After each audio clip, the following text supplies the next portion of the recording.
मित्रांनो, उद्धव ठाकरेंनी डाव टाकला आणि बडे बडे मासे आता अडकायला सुरुवात झाली आहे। या देशामध्ये ठाकरे नावाचा ब्रँड काय असतो हे आता सर्वसामान्यांना तर माहीत होतेच, परंतु देशातील बड्या नेत्यांना ठाकरे नावाचा ब्रँड काय आहे ते आता हळूहळू समजण्यास सुरुवात झाली आहे।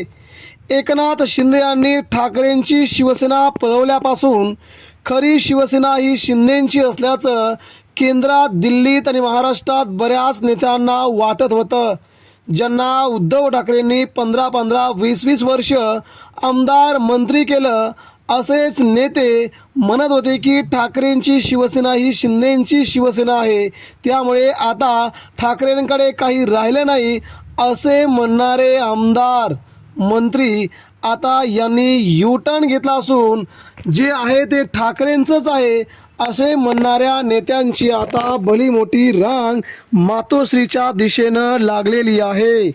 मित्रांनो, सध्या एक बातमी येत आहे ती म्हणजे एकनाथ शिंदेंच्या शिवसेनेमधून उद्धव ठाकरे यांच्या शिवसेनेमध्ये होत असलेले प्रचंड मोठे पक्षप्रवेश।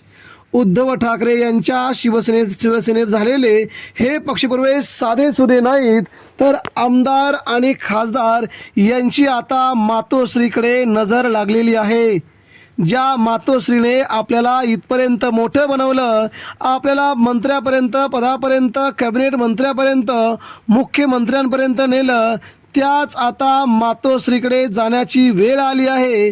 केंद्रातील सत्ता काही शेवटपर्यंत टिकत नसते, कधीही सत्ता अजय नसते, सत्तेचा अमरपट्टा घालून कोणी आलेलं नसतं असे म्हणत आमदार आता थेट उद्धव ठाकरे यांच्या पाया पडू लागले आहेत। उद्धव साहेब, ही आमची शेवटची चूक होती, यापुढे अशी चूक होणार नाही असे काही आमदारांनी आदित्य ठाकरे, संजय राऊत यांच्याशी संपर्क करून देशात चाललेल्या या राजकारणाला कंटाळून आता भाजप आणि शिंदे सेनेसोबत राहणं कठीण असल्याचं प्राथमिक त्यांनी म्हणायला सुरुवात केली आहे।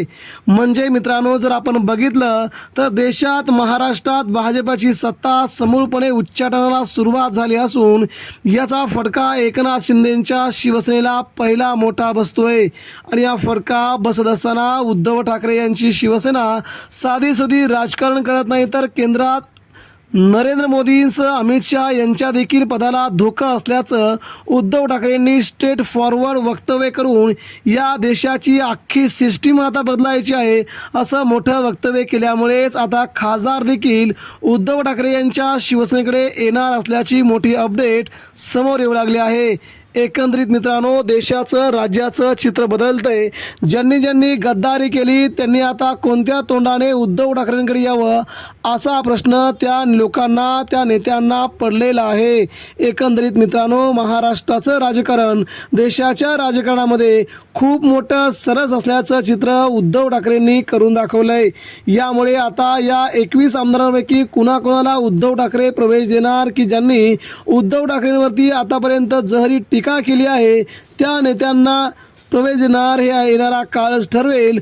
मात्र मित्रांनो, सध्या तरी या देशाच्या राजकारणामध्ये उद्धव ठाकरेंना संपवणारा जो पुढे आला त्याचा संपूर्ण राजकारण संपलेलं आहे हे आता सांगायची गरज नाही, कारण की महाराष्ट्र हे अतिशय ऐतिहासिक पार्श्वभूमी लाभलेलं सर्वात मोठं राज्य आहे। या राज्याने सध्या देशाला खूप मोठा वारसा दिला आहे आणि हाच वारसा घेऊन शिवसेना, ठाकरेंची शिवसेना पुढे निघाली होती। मात्र मोदी शहा यांनी ठाकरेंच्या शिवसेनेचे 2 तुकडे केले, तिथेच त्यांनी ठाकरेंना दगा दिला आणि सुरू झालं या देशाचं राजकारण। मित्रांनो, आगामी काळामध्ये त्या 21 आमदारांपैकी आता किती आमदार उद्धव ठाकरेंच्या शिवसेनेमध्ये प्रवेश करतात तो येणारा काळ ठरवेल। मात्र दिवस बदललेले आहेत। ठाकरेंच्या शिवसेनेमध्ये प्रवेशासाठी आता अनेक नेत्यांची रांग लागली आहे। ही मात्र न विसरण्याजोगी सगळ्यात मोठी बातमी आहे। मित्रांनो, ही बातमी सध्या देशपातळीवरती चर्चेत आहे। आता कोणकोणती आमदार ठाकरेंच्या शिवसेनेत प्रवेश करणार हे येणारा काळ लवकरच ठरवेल। धन्यवाद।